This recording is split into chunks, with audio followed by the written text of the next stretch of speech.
नमस्कार, मैं किरण त्रिपाठी वेदा क्लासेस में एक बार फिर से आपका स्वागत करती हूँ। आज मैं उपस्थित हूँ एक नए टॉपिक के साथ। टॉपिक का नाम है संज्ञा, जिसको आप लोग इंग्लिश में नाउन भी कहते हैं। तो संज्ञा कोई अनजाना टॉपिक तो है नहीं, आप लोग प्राइमरी सेक्शन से लेकर के 10th तक संज्ञा के बारे में पढ़ते हैं।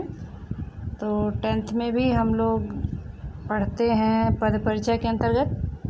तो संज्ञा क्या होता है, किस प्रकार का शब्द होता है? विकारी शब्द होता है। विकारी का अर्थ होता है जिसमें विकार उत्पन्न हो जाए, जिसके रूप में कोई परिवर्तन हो जाए। तो कुछ व्याकरण में ऐसे टॉपिक होते हैं जो विकारी होते हैं, जैसे संज्ञा, सर्वनाम, विशेषण, क्रिया, ये सब विकारी होते हैं। तो उसी प्रकार से हमारा संज्ञा भी जो है वो विकारी शब्द है। तो समझ में आ गया कि संज्ञा विकारी शब्द होता है। तो विकार का क्या अर्थ होता है? जिस संज्ञा में जिसके पुरुष के कारण, लिंग कारण, वचन के कारण, किसी भी कारण से जब उस रूप में परिवर्तन हो जाता है तो उन शब्दों को हम विकारी शब्द कहते हैं। जैसे संज्ञा में मान लीजिए लड़का है, तो वचन की वजह से लड़के हो गया, लड़की हो गया, लड़कियां हो गई, तो उसमें परिवर्तन हो रहा है, इसलिए विकारी है। तो संज्ञा को हम संक्षिप्त में क्या कहते हैं? नाम। ठीक, संक्षिप्त में हम नाम को संज्ञा कहते हैं। इस दुनिया में जितनी भी चीज़ें हैं, जितने भी व्यक्ति हैं, वस्तु हैं, जीव हैं, भावनाएं हैं, तो उन सब का कोई ना कोई नाम है, और नाम ही क्या है? संज्ञा है। तो देखिए, हम पहले तो किसी भी व्यक्ति, वस्तु, स्थान, गुण या भाव के नाम को हम क्या कहते हैं? संज्ञा कहते हैं। तो संज्ञा के प्रयोग के स्थल हम देख लेते हैं कि कहाँ कहाँ पर हम संज्ञा प्रयोग करते हैं। जैसे मीरा दिल्ली में रहती है, तो मीरा क्या है? मीरा और दिल्ली, ये दोनों संज्ञा है। मीरा व्यक्तिवाचक संज्ञा है क्योंकि यह पर्टिकुलर व्यक्ति है, और दिल्ली भी व्यक्तिवाचक संज्ञा है।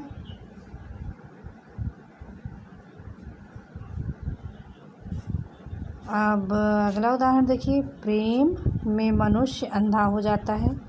तो प्रेम भी संज्ञा है और मनुष्य भी संज्ञा है।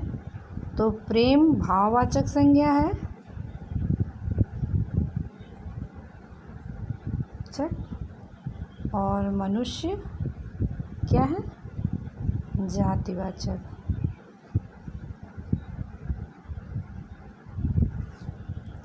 अब अगला उदाहरण देखिए,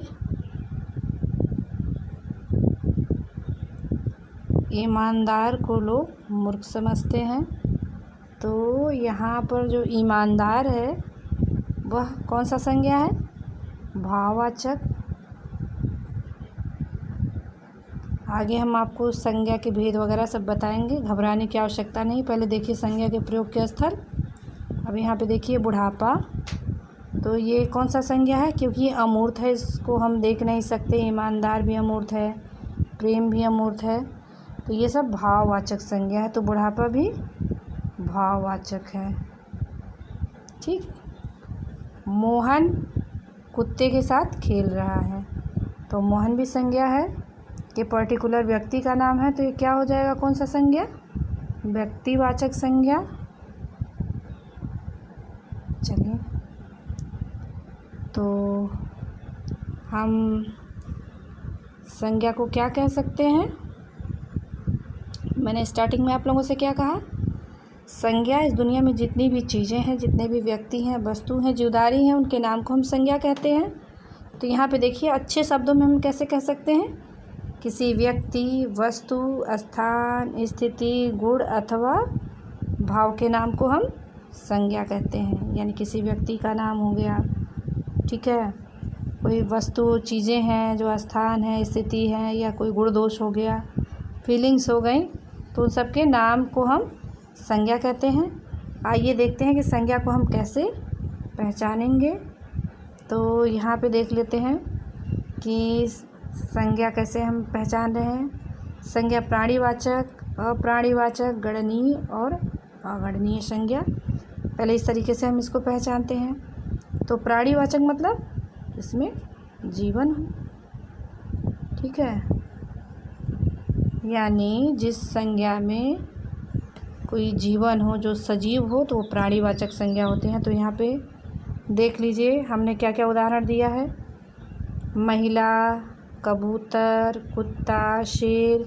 महिला की जगह हम स्त्री, पुरुष, बालक, लड़की, मीरा, राधा, मोहन, कुछ भी हम कह सकते हैं। कबूतर यहाँ पे हमने लिया है, तो यहाँ पे हम इसको हम क्या कह सकते हैं कि कौवा भी कह सकते हैं, तोता, मैना, किसी भी मतलब जो मतलब उड़ने वाली चिड़िया है। कुत्ता, बिल्ली, हाथी, शेर, चूहा। तो ये सब क्या है, प्राणीवाचक है, क्योंकि इसमें जीवन है। अब अगला उदाहरण हम देखते हैं अप्राणीवाचक। अप्राणी मतलब इसमें जीवन ना हो, ठीक है, वो क्या होते हैं, अप्राणीवाचक होते हैं। अप्राणीवाचक में जैसे देखिए किताब मैंने कह दिया, तो एक उदाहरण मैंने ऐसी किताब का लिख दिया। यहाँ हो सकता है किताब, हो सकता है कॉपी, हो सकता है पेंसिल, हो सकता है मोबाइल, हो सकता है पंखा, हो सकता है कूलर, हो सकता है टीवी, हो सकता है फ्रिज, हो सकता है, क्योंकि इन सब में जीवन नहीं है। अब यहाँ देखिए हमने अनाज कह दिया है, तो गेहूँ, जौ, बाजरा, चना, ठीक है, तो मूंग, उड़द, कुछ भी हो सकता है।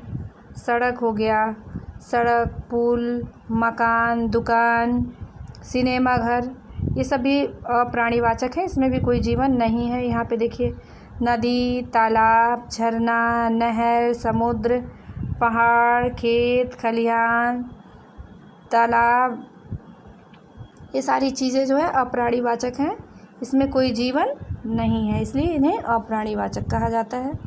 अब यहाँ पे देखिए हमने क्या कहा, गणनीय, जिनकी गणना की जा सके, यानी जो काउंटेबल हो, जिनको हम गिन सकते हैं। तो यहाँ पे मैंने उदाहरण लिखा जैसे पैसा, केला, पेड़।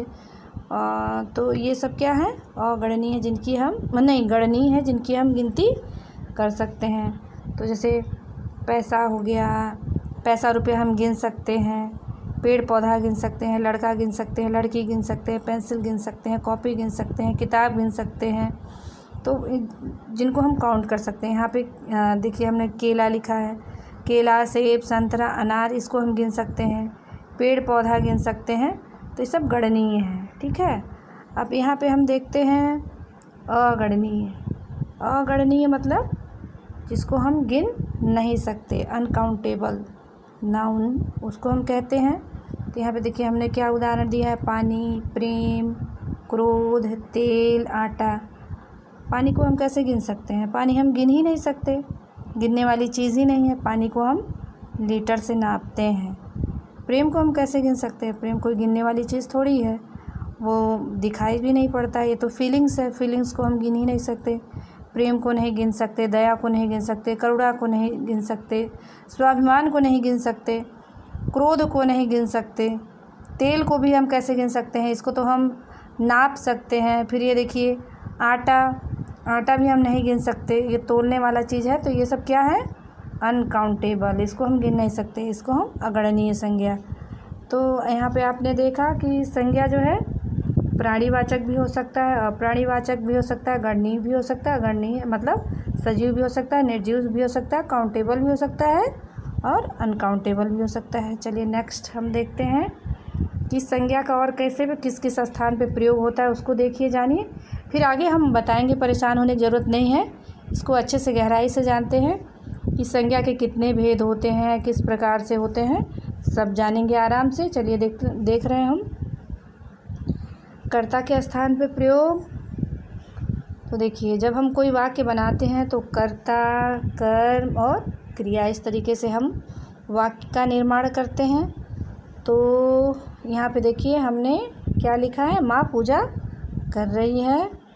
तो यहाँ पे माँ किसके स्थान पे है, माँ क्या है, माँ जो है ये क्या है, कर्ता है, काम पूजा कौन कर रहा है, माँ कर रही है, इसलिए यहाँ पे माँ कर्ता है और माँ कौन सी संज्ञा है, ये जातिवाचक संज्ञा है। यहाँ पे देखिए राम स्कूल जा रहा है, स्कूल कौन जा रहा है, राम जा रहा है, तो स्कूल जाने का काम कौन कर रहा है, राम कर रहा है, तो राम क्या है, ये कर्ता है।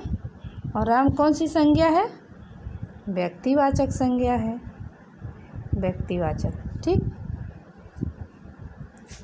अब अगला देखिए, अध्यापक पढ़ा रहे हैं, तो पढ़ाने का काम कौन कर रहा है, अध्यापक कर रहे हैं ना, तो अध्यापक कौन क्या है, संज्ञा है, अध्यापक संज्ञा है। ठीक, कौन सी संज्ञा है अध्यापक, जातिवाचक जातिवाचक। अब देखिए कर्म के स्थान पे, तो यहाँ पे मैंने देखा, हम लोगों ने देखा कि संज्ञा का किसके स्थान पे प्रयोग था, यहाँ पे कर्ता के स्थान पर। और अब यहाँ पे हम क्या देखेंगे, कर्म के स्थान पे। ठीक है, तो देखिए कर्म के स्थान पे कैसे संज्ञा का प्रयोग हुआ है। तो पुलिस ने, पहला क्या है, पुलिस ने चोर को पकड़ा। ठीक, बालक ने कुत्ते को भगाया, मीरा ने रीता को पढ़ाया। तो पहले वाला ये उदाहरण में हमने देखा था कर्ता के स्थान पर, यहाँ पे हम देख रहे हैं कर्म के स्थान पे। ठीक है, तो हालांकि पुलिस भी संज्ञा है, बालक भी संज्ञा है, मीरा भी संज्ञा है, लेकिन हम यहाँ कर्ता की बात नहीं कर रहे हैं, यहाँ पे हम कर्म की बात कर रहे हैं। तो चोर क्या है, कर्म है, और कुत्ता भी कर्म है। ठीक, और रीता भी कर्म है। तो यहाँ पे हमने देखा चोर को, कुत्ते को, रीता को, ये सब कर्म के स्थान पे इसका प्रयोग हुआ है। चोर आपका हाँ ठीक, जातिवाचक संज्ञा है, और कुत्ता भी जातिवाचक संज्ञा है, और रीता व्यक्तिवाचक संज्ञा है। अब आइए देखते हैं कि संज्ञा के बाद परसर्ग आ सकते हैं। परसर्ग यानी कि कारक। ठीक है, तो यहाँ पे हम देखते हैं कि संज्ञा के बाद कैसे परसर्ग का प्रयोग हो रहा है। माँ ने कहा, बच्चे को भूख लगी है, मेज़ पर पुस्तक रखी है, घर से बाहर निकलो, प्रेम से जीतो। तो परसर्ग का मतलब क्या होता है, कारक चिन्ह। यहाँ पे ने, को, पर, से, ये सब क्या है, कारक चिन्ह है, इन्हीं का प्रयोग हुआ है। देखिए संज्ञा क्या है, माँ क्या है, संज्ञा है। ठीक, बच्चा क्या है, संज्ञा है, और मेज संज्ञा है, घर संज्ञा है, प्रेम संज्ञा है। तो ये जो कारक चिन्ह आए हैं सब संज्ञा के बाद आए हैं। ठीक है, माँ संज्ञा, बच्चे संज्ञा, मेज संज्ञा, घर संज्ञा, प्रेम संज्ञा। तो यहाँ भी जितने भी कारक चिन्ह आपने देखा सब संज्ञा के बाद कारक चिन्हों का प्रयोग हुआ है। नेक्स्ट हम देखते हैं संज्ञा के पहले विशेषण का प्रयोग हो सकता है। माने विशेषण का प्रयोग संज्ञा और सर्वनाम के पहले ही होता है। एक आध जगह कहीं हम बहुत रेयरली देखते हैं कि विशेषण किसी अन्य स्थान पर प्रयुक्त है, नहीं तो विशेषण और हमेशा संज्ञा के या सर्वनाम के पहले होता है। तो यहाँ इसका प्रयोग हम देख लेते हैं। अब देखिए यहाँ पे उदाहरण है, बगीचे में लाल रंग के गुलाब खिले हैं, ये हमारा सेंटेंस है। ठीक, तो गुलाब क्या है, ये संज्ञा है। ठीक है, तो अब आगे देखिए कि गुलाब की विशेषता क्या है कि वह लाल रंग के हैं। ठीक, तो गुलाब संज्ञा और लाल रंग का क्या है, विशेषण है। अब आगे देखते हैं दूसरा उदाहरण। दूसरा उदाहरण है, काला कुत्ता भौंक रहा है। ठीक, तो यहाँ पे कुत्ता क्या है, संज्ञा है, संज्ञा जातिवाचक संज्ञा है, और काला क्या है, विशेषण है। काला विशेषण है। नेक्स्ट उदाहरण हम देखते हैं। क्रिकेट खेलने के लिए छोटी गेंद चाहिए। पूरा सेंटेंस है, क्रिकेट खेलने के लिए छोटी गेंद चाहिए। तो गेंद क्या है? ये संज्ञा है। और गेंद की विशेषता कैसी है? कैसी गेंद चाहिए? छोटी गेंद चाहिए। तो गेंद संज्ञा और छोटी क्या है? विशेषण। ठीक, अब देखिए, तो यहाँ पे आपने क्या देखा कि विशेषण संज्ञा के पहले प्रयोग होता है।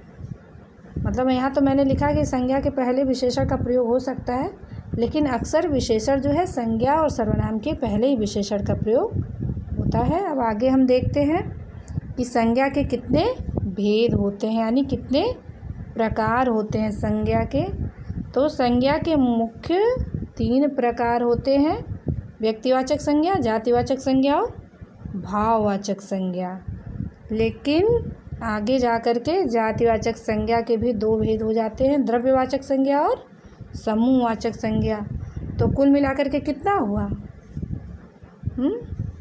कुल में 1 2 3 4 5 हुआ ना। तो संज्ञा 5 प्रकार का होता है।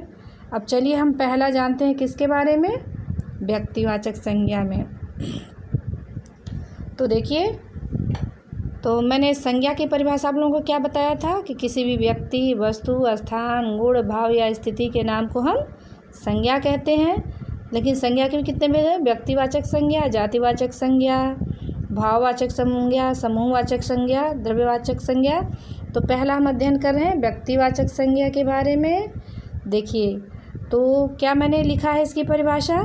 जो संज्ञा किसी एक व्यक्ति, प्राणी, वस्तु अथवा स्थान का बोध कराए उसे व्यक्तिवाचक संज्ञा कहते हैं। मतलब पर्टिकुलर किसी एक व्यक्ति, यानी पर्टिकुलर किसी एक जीव के बारे में, या किसी एक वस्तु के बारे में, या किसी एक स्थान के बारे में जो बोध कराए उसे हम क्या कहते हैं? व्यक्तिवाचक संज्ञा कहते हैं। जैसे मैंने उदाहरण दिया है: उर्मिला, विजय, गंगा, एरावत, नंदिनी, चेतक, गांडीव, भारत, नेपाल, बलिया, ये सब मैंने उदाहरण दिया आपको। तो देखिए, उर्मिला जो है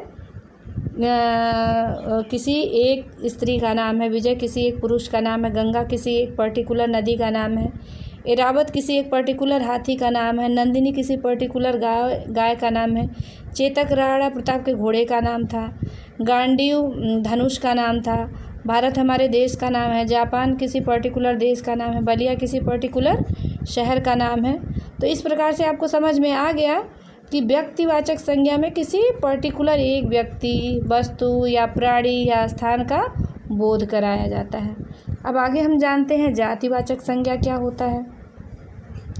तो जातिवाचक संज्ञा, देखिए, कोई भी व्यक्ति, वस्तु, प्राणी, कोई भी, लेकिन होता है तो किसी न किसी जाति का होता है। तो कहीं ना कहीं से तो वो उत्पन्न होता ही है, किसी समुदाय का होता है। जैसे मैं किरण त्रिपाठी हूँ तो मैं स्त्री जाति से संबंध रखती हूँ। अब किसी का नाम विजय हो तो पुरुष जाति का से संबंध रखता है। तो इसी तरीके से कोई न कोई व्यक्ति, वस्तु, प्राणी किसी न किसी जाति से संबंध रखता है। तो देखिए यहाँ पे उदाहरण क्या लिखा है: जो संज्ञा किसी जाति, पदार्थ, प्राणी, समूह आदि का बोध कराते हैं उन्हें हम क्या कहते हैं? जातिवाचक संज्ञा कहते हैं। जैसे नदी, समुद्र, कक्षा, सोना, चांदी, सेना, ये सब क्या है? जातिवाचक संज्ञा है। नदी देखिए जातिवाचक संज्ञा है, लेकिन गंगा नदी व्यक्तिवाचक संज्ञा है। नदी में तो बहुत सारी नदियाँ आ जाएंगी, लेकिन गंगा नदी, गंगा, यमुना, कृष्णा, कावेरी, ये सब जाति, मतलब यह पर्टिकुलर एक नदियाँ हैं। समुद्र तो बहुत सारे हो गए। समुद्र तो मतलब नाम है, लेकिन समुद्र में हिंद महासागर और अरब सागर, बहुत सारे सागर आ गए, कैस्पियन सागर, प्रशांत महासागर, तो कच्छा, ये सब जो है आपका जातिवाचक संज्ञा के अंतर्गत आता है। अब चलिए और आगे हम अध्ययन करते हैं। चलिए इस चार्ट के माध्यम से इसको हम समझते हैं कि कैसे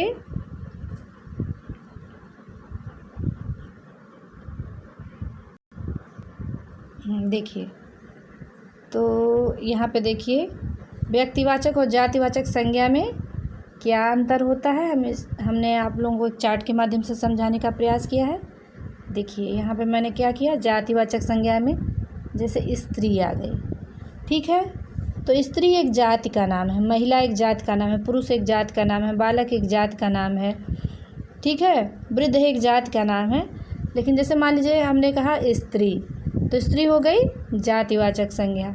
अब व्यक्तिवाचक संज्ञा में क्या हो गया, सीता हो गई, सीता, मीरा, ठीक है, इंदिरा गांधी, बहन मायावती, श्रीमती किरण त्रिपाठी, जयललिता, मन्नू भंडारी, ये सब पर्टिकुलर किसी एक महिला का नाम है, ठीक है, इसीलिए यह व्यक्तिवाचक संज्ञा है। तो ये किसी एक समुदाय से संबंध रखती है ना, ये स्त्री जाति से संबंध रखती हैं, इसलिए स्त्री जो है जातिवाचक संज्ञा है तो स्त्री, लेकिन पर्टिकुलर एक महिला का नाम सीता है, मीरा है, इंदिरा गांधी है, मायावती है, किरण है, जयललिता है, मन्नू भंडारी है। तो समझ में आ गया। अब अगला उदाहरण देखिए, पर्वत। पर्वत एक जाति है, ठीक है, तो इसमें हिमालय पर्वत, किसी एक पर्वत का नाम है हिमालय पर्वत, सुमेरु पर्वत, कंचनजंगा, धौलागिरी, कैलाश, तो ये पर्टिकुलर एक पहाड़ के नाम है। और पर्वत जातिवाचक संज्ञा है, लेकिन हिमालय एक जो है एक विशेष पर्वत का नाम है, सुमेरु एक विशेष पर्वत का नाम है, कंचनजंगा एक विशेष पर्वत का नाम है, धौलागिरी एक विशेष पर्वत का नाम है, कैलाश एक विशेष पर्वत का नाम है। अगला उदाहरण देखिए नदी का। तो नदी भी जो है एक जाति है। संसार में बहुत सारी नदियां हैं, तो नदी क्या है, जातिवाचक संज्ञा है। लेकिन गंगा पर्टिकुलर एक नदी है, यमुना, कृष्णा, कावेरी, गोदावरी, ये सब क्या है, व्यक्तिवाचक संज्ञा है, क्योंकि ये पर्टिकुलर एक नदी का नाम यहाँ पे लिया जा रहा है, जबकि नदी एक जाति है। और गंगा, यमुना, कृष्णा, कावेरी, गोदावरी ये पर्टिकुलर एक नदी का नाम बताया जा रहा है। अब आगे देखिए, जैसे समुद्र है, तो समुद्र जो है ये क्या है, जाति है। यहाँ पे हिंद महासागर किसी विशेष समुद्र की बात की जा रही है, प्रशांत महासागर किसी विशेष समुद्र का बात किया जा रहा है, अरब सागर किसी विशेष समुद्र का बात किया जा रहा है। यहाँ पे देखिए अगला उदाहरण नगर का भी मैंने दे दिया है। जैसे नगर, नगर तो कोई भी हो सकता है, तो ये जातिवाचक में नगर आ गया, शहर, नगर, ये सब जातिवाचक में आ गया। लेकिन दिल्ली, आगरा, ठीक है, ये पर्टिकुलर एक नगर है, लंदन, सिडनी, पणजी, ये सब व्यक्तिवाचक संज्ञा, क्योंकि पर्टिकुलर एक नगर की बात की जा रही है। ऐसे ही देख लीजिए, देखिए देश, देश जो है आपका, ये आपका जातिवाचक संज्ञा में हो गया। जापान, भारत, चीन, अमेरिका, इटली, फ्रांस, ये सब पर्टिकुलर एक देश के नाम है। देश कोई भी देश हो सकता है, इसलिए जातिवाचक है। व्यक्तिवाचक जापान, भारत, चीन, अमेरिका, इटली, फ्रांस, किसी विशेष देश का नाम बताया गया है, इसलिए व्यक्तिवाचक संज्ञा। चलिए हम आगे देखते हैं कि अब हमने व्यक्तिवाचक संज्ञा के बारे में जान लिया, जातिवाचक संज्ञा के बारे में बात करते हैं। तो मैंने आप लोगों को बताया था कि जातिवाचक संज्ञा के दो भेद होते हैं, एक द्रव्यवाचक संज्ञा और एक क्या होते हैं, समूहवाचक संज्ञा, ठीक, द्रव्यवाचक और समूहवाचक। तो यहाँ पे हम अध्ययन कर रहे हैं किसका, सबसे पहले हम द्रव्यवाचक संज्ञा का अध्ययन करते हैं। तो द्रव्य यानी जिसको इंग्लिश में आप क्या कहते हैं, मटेरियल नाउन। तो मटेरियल नाउन को हिंदी में हम लोग कहते हैं द्रव्यवाचक संज्ञा। तो कुछ संज्ञा, देखिए यहाँ पे मैंने क्या दिया है कि कुछ संज्ञा शब्द ऐसे होते हैं जो द्रव्य या पदार्थों का बोध कराते हैं, जिनसे अनेक वस्तुएं बनती हैं। जैसे देखिए स्टील, लोहा, पीतल, तांबा। तो स्टील क्या है, ये द्रव्य है ना, तो स्टील, लोहा, तांबा, पीतल ये मेटल है। ये किस चीज़ के काम में आते हैं, बर्तन बनाने के काम में आते हैं, तो ये मटेरियल नाउन है। तो स्टील, लोहा, पीतल, तांबा से अनेक प्रकार के बर्तन, अनेक प्रकार की वस्तुएं ग्रिल और खिड़की दरवाजे सब बनाए जाते हैं। तो ये जो है आपका द्रव्यवाचक संज्ञा का उदाहरण है। सोना चांदी ये भी मेटल है, तो ये भी सोना चांदी ये भी गहने बनाने के तरह तरह के आभूषण बनाने के काम में आते हैं। तो ये भी आपका मटेरियल नाउन में आता है। फिर आप देखिए प्लास्टिक। प्लास्टिक एक मटेरियल है, एक द्रव्य है। तो प्लास्टिक से कई चीज़ें बनती हैं, जैसे कुर्सी, मेज़, खिलौना, बाल्टी, मग, बहुत सारी चीज़ें आजकल प्लास्टिक का बनाई जा रही हैं। तो ये भी द्रव्यवाचक संज्ञा में आता है। लकड़ी भी द्रव्य है, क्योंकि इससे तरह तरह के कुर्सी, मेज़ हो गया, फर्नीचर हो गया, दरवाज़ा हो गया, खिड़की हो गया, बहुत सारे खिलौने होते हैं, बहुत सारी चीज़ें बनती हैं लकड़ी से। तो ये भी आपका द्रव्यवाचक संज्ञा में आ गया। ऊन है, ऊन भी आता है क्योंकि इससे स्वेटर आदि बनते हैं। स्वेटर, मोजे, शाल, स्कार्फ, बहुत सारी चीज़ें बनती हैं। तो ये भी आपका द्रव्यवाचक संज्ञा में आ गया। आगे देखिए कपड़ा भी आपका द्रव्यवाचक संज्ञा में आ जाएगा। जैसे कपड़े से भी बहुत सारी चीज़ें बनती हैं, जैसे पैंट, शर्ट, कुर्ता, सलवार, कमीज़, साड़ी, बहुत सारी चीज़ें उससे बनाई जाती हैं। तो द्रव्यवाचक में कोई ऐसा पदार्थ, कोई ऐसी वस्तु जिससे अनेक चीज़ों का निर्माण किया जाए, तो वो किसके अंतर्गत आता है? वह द्रव्यवाचक संज्ञा के अंतर्गत आता है। और द्रव्यवाचक संज्ञा किसके अंतर्गत आता है? जातिवाचक संज्ञा के अंतर्गत आता है। अब अगला उदाहरण हम देखते हैं समूहवाचक संज्ञा का। तो जैसे कि इसके नाम से ही बोध हो रहा है समूह, तो समुदाय या समूह का बोध कराते हैं। ठीक है, जैसे सेना, दरबार, कक्षा, टीम, भीड़। तो सेना कहने के लिए तो एक वचन में है, लेकिन बहुत सारे सैनिकों से मिलकर के एक सेना बनती है। तो सेना कई सैनिकों का समूह होता है। वैसे ही दरबार में भी कई दरबारी होते हैं। दरबारियों का तो समूह होता है, एक दरबार होता है लेकिन कई दरबारियों का समूह होता है। कक्षा कहने के लिए एक होती है, लेकिन वो कई विद्यार्थियों का समूह होता है।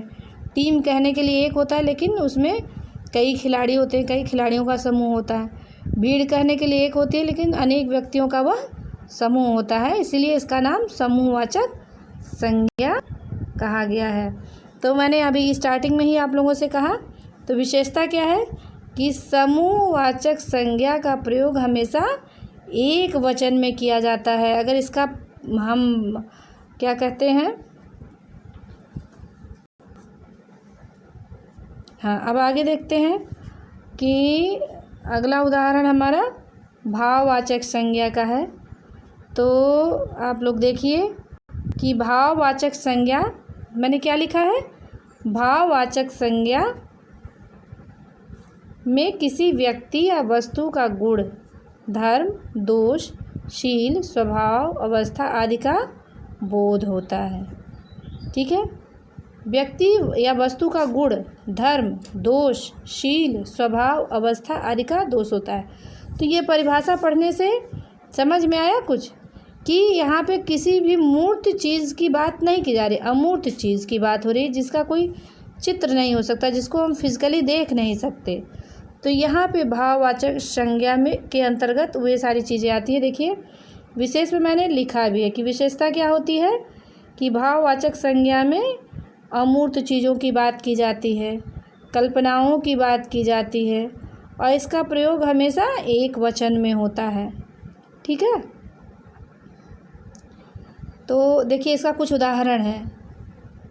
कैसे उदाहरण है, देखिए बचपन, जवानी, बुढ़ापा, प्रेम, क्रोध, ईमानदारी, बेईमानी, ईर्ष्या, चतुराई, मूर्खता, प्रार्थना, शाप।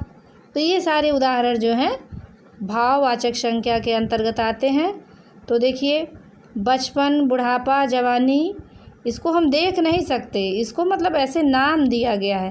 प्रेम, क्रोध, ईमानदारी, ये सारी मतलब फीलिंग्स की चीज़ें हैं। ईर्ष्या, चतुराई, मूर्खता, प्रार्थना, शाप, ये सब मतलब महसूस करने वाली चीज़ें हैं, काल्पनिक चीज़ें हैं, इसको हम, ये मूर्त चीज़ें नहीं होती हैं, इसीलिए इनको हमने भाववाचक संज्ञा के अंतर्गत रखा है। तो देखिए, अब कभी कभी हमें थोड़ा थोड़ा कन्फ्यूजन भी होता है कहीं कहीं कि कभी कभी ग्रामर में हम लोग व्यक्तिवाचक संज्ञा का प्रयोग जातिवाचक संज्ञा के रूप में भी करते हैं। तो देखिए किस प्रकार से, जब इस तरह से प्रयोग हो तो आप समझ जाइए कि यहाँ पर कहने के लिए तो यह व्यक्तिवाचक संज्ञा है, लेकिन इसका प्रयोग जातिवाचक संज्ञा के रूप में हुआ है। पहला उदाहरण आप देखिए, मोहन पर विश्वास किया जा सकता है, वह तो हनुमान है। ठीक है, तो हनुमान क्या है? हनुमान एक व्यक्ति ही तो है। तो ये व्यक्तिवाचक संज्ञा, क्योंकि पर्टिकुलर एक व्यक्ति का नाम है, लेकिन हनुमान किसके प्रतीक है? स्वामी भक्ति के प्रतीक है। ठीक, तो यहाँ पे कहना क्या था? हनुमान, मोहन पे विश्वास किया जा सकता है, वह तो स्वामी भक्त है, लेकिन स्वामी भक्त न कह करके क्या कहा गया कि वह तो हनुमान है। तो यहाँ पर जातिवाचक संज्ञा की तरह व्यक्तिवाचक संज्ञा का प्रयोग किया गया है। अब दूसरा उदाहरण देखिए, नवीन तो विभीषण निकला। तो विभीषण किसका प्रतीक है? धोखेबाज, जो अपनों को धोखा देने वाला। विभीषण कौन था? रावण का भाई था ना, और उसने रावण को उसने क्या किया था? धोखा दिया था। तो विभीषण किसका प्रतीक है? धोखेबाज का। तो इसमें क्या है? विभीषण का प्रयोग किसके रूप में किया गया? जातिवाचक संज्ञा के रूप में उसका प्रयोग किया गया। तो उसको मतलब यहाँ पे व्यक्तिवाचक संज्ञा का प्रयोग जातिवाचक संज्ञा की तरह किया गया है। अब अगला उदाहरण आप देखिए, मेरे भैया भाभी एक दूसरे के लिए राधा कृष्ण हैं। अब देखिए, तो राधा कृष्ण एक दूसरे के क्या है? प्रेम दीवाने हैं, इस तरीके से कहा जा सकता था। लेकिन राधा कृष्ण का प्रयोग किसके रूप में हुआ?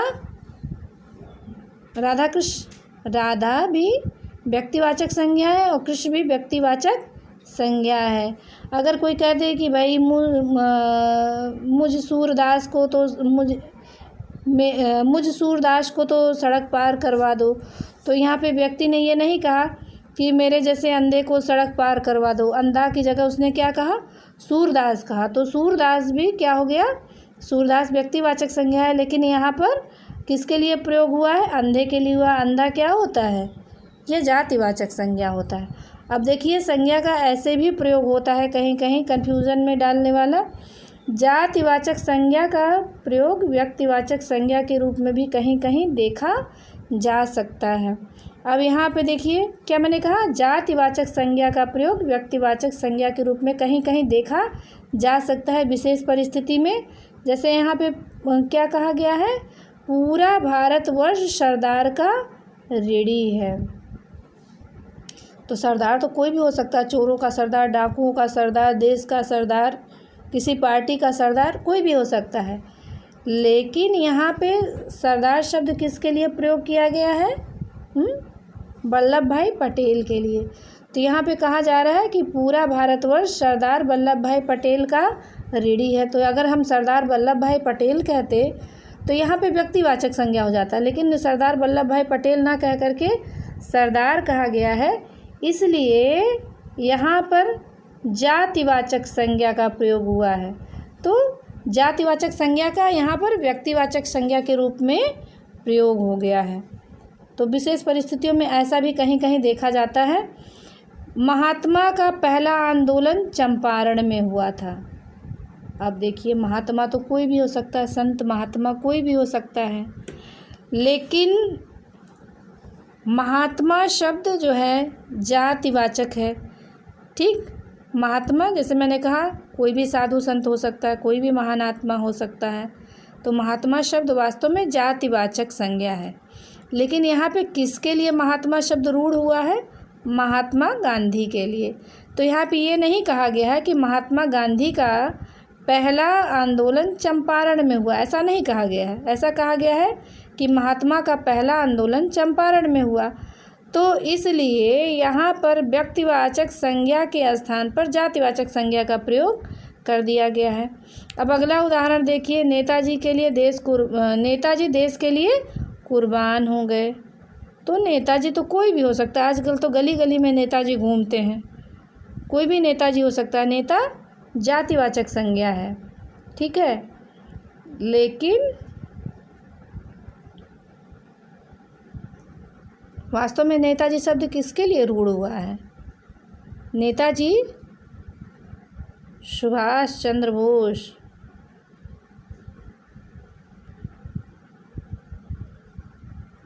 सुभाष चंद्र के लिए प्रयोग हुआ है।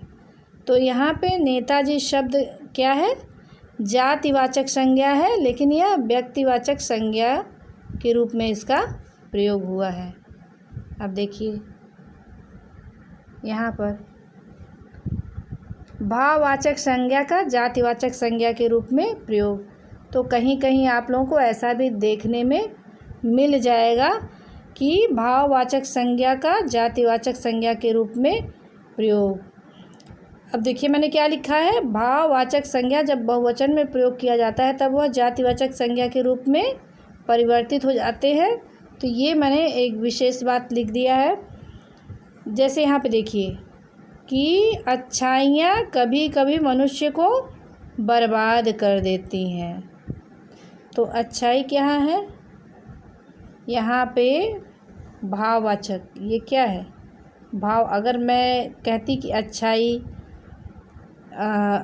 अगर होता तो ये भाववाचक संज्ञा होता, लेकिन अच्छाइयाँ चूँकि ये किस में प्रयोग हुआ? बहुवचन में हो गया है, ठीक है।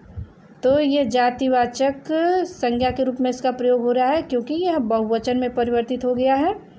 अच्छाइयाँ कभी कभी मनुष्य को बर्बाद कर देती हैं।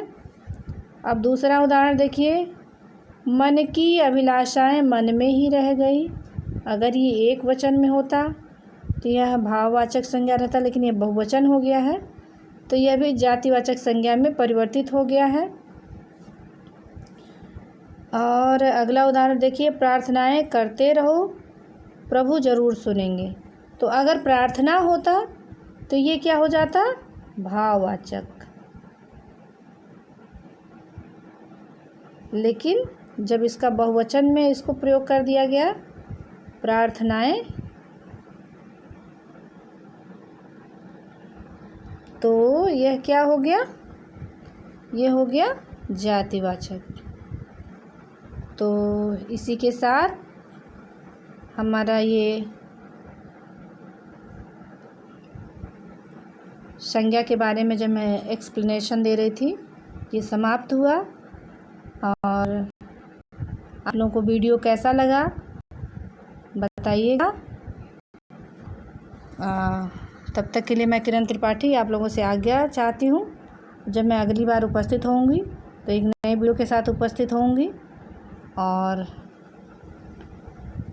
आप लोग कमेंट करके बताइए कि वीडियो आप लोगों को कैसा लगा। नमस्कार, आज्ञा दीजिए।